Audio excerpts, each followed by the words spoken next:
హెచ్ఎండిఏకు చెందిన 17 ఎకరాలను వేలం వేయకుండా సీఎం మేనల్లుడికి కట్టబెట్టారని ఆరోపించారు హరీష్ రావు.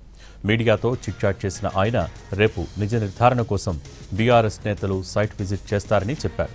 మొబైల్ స్టోన్ క్రషింగ్కు అనుమతి తీసుకుని standing plot, mix concrete plant కూడా పెట్టారని అన్నారు హరీష్ రావు. ఈ 17 ఎకరాల భూమిని ఉచితంగా ఇచ్చారన్నారు.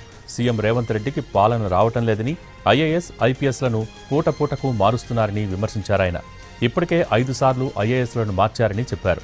డిపార్ట్మెంట్లను అర్థం చేసుకునే లోపే సెక్రటరీలు మారిపోతున్నారని, ఇలా మార్చడం వల్ల వ్యవస్థ ఎలా నడుస్తుందని అన్నారు హరీష్ రావు.